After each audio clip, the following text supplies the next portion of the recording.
Voilà tout le monde, Tchouaméni est de retour, Vinicius enfin décisif, le soleil est là, une belle après-midi à Madrid au Santiago Bernabéu pour cette rencontre entre le Real et l'Espagnol Barcelone. On se retrouve pour en parler un petit peu sur la chaîne YouTube du journal du Real. Premier point, je pense, le joueur du match, l'homme du match, c'est Aurélien Tchouaméni. Une rencontre maîtrisée, solide et très intéressante de la part du milieu de terrain français.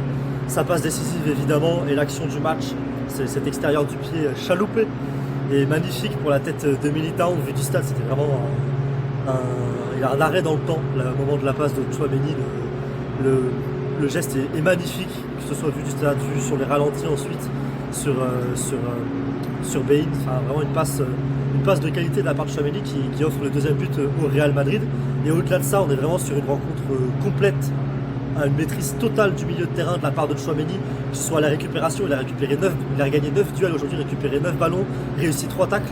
Et surtout, on avait vraiment l'impression qu'il était partout et que c'était lui pas celui qui lançait le pressing évidemment, puisque ce n'est pas un attaquant, mais c'était lui qui organisait le bloc équipe. C'était vraiment impressionnant le côté leader qu'il a eu sur cette rencontre. Et pour faire avancer le ballon également, il a été extrêmement propre, sur 95% de passes réussies, si je ne dis pas de bêtises, au total, statistiquement parlant. Et on est vraiment sur une rencontre complète de sa part, ça fait plaisir, puisque depuis la Coupe du Monde, il était un petit peu en deçà, il a connu une blessure, il a connu aussi des performances moyennes. Et là, on est vraiment sur son meilleur match depuis le retour de la Coupe du Monde, ce qui fait vraiment plaisir de le voir à ce niveau-là. Il y a un autre joueur qui nous a fait plaisir aujourd'hui par son but et aussi par son regain de confiance, c'est Vinicius Junior, qui après avoir été décalé par Toni Kroos marque d'une frappe placée après avoir éliminé son adversaire direct. Un but très beau et surtout un but qu'on a senti une sorte de libération dans le stade. Le public a vraiment acclamé ce but comme si c'était un but pour la victoire à la 90e, parce qu'il savait à quel point il était important pour Vinicius Junior, qui n'a pas été décisif depuis le match contre Liverpool et qui n'a pas été décisif en Liga depuis un bon bout de temps. Et on sait qu'il était un petit peu dans la tourmente dernièrement, dans une tourmente médiatique notamment. Et ça fait vraiment plaisir de voir Vinicius Junior marqué tout simplement, et sans plus pouvoir le faire devant le stade avec une communion avec le public après son but. Communion avec le public qui a également eu lieu à sa sortie en fin de rencontre pour Alvaro Rodriguez. Le stade s'est levé pour acclamer son jeune prodige brésilien. Vinicius qui a été d'ailleurs l'auteur d'une rencontre très propre, plus propre que d'habitude. Il n'y a pas eu non plus de provocation en face, donc Vinicius est resté calme. Vinicius a fait son match, il a reçu un carton jaune qui pour moi est discutable vu du stade. On sait que c'est une faute tactique qu'il fait, mais on n'a pas l'impression que le contre est dangereux pour l'Espagnol Barcelone. Donc on est vraiment sur une faute qui pour moi ne méritait pas un carton jaune.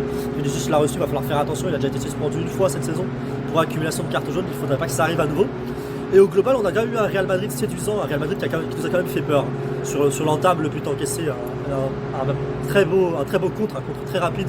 Erreur de Camavinga sur le long ballon pour Saez qui centre, une finition magnifique de José Lu. On savait que c'était le danger en face, l'attaquant espagnol du FC Barcelone, de l'Espagnol de Barcelone. Petit lapsus qu'il ne faut pas faire. Et le Real Madrid, ça fait un petit peu peur quand même en début de rencontre. Après, on a vu un Real qui a maîtrisé et qui peu à peu a pris la mesure de son adversaire, a compris comment il défendait et a su clairement en profiter, surtout en seconde mi-temps. Le Real Madrid il n'y avait qu'un but d'écart, mais le Real Madrid a déroulé avant ce magnifique run de Nacho en fin de rencontre, qui délivre une passe décisive pour Asensio sur une action digne d'un grand latéral, alors que Nacho est un très bon défenseur central, visiblement un très bon latéral également vu ses dernières performances à ce poste-là.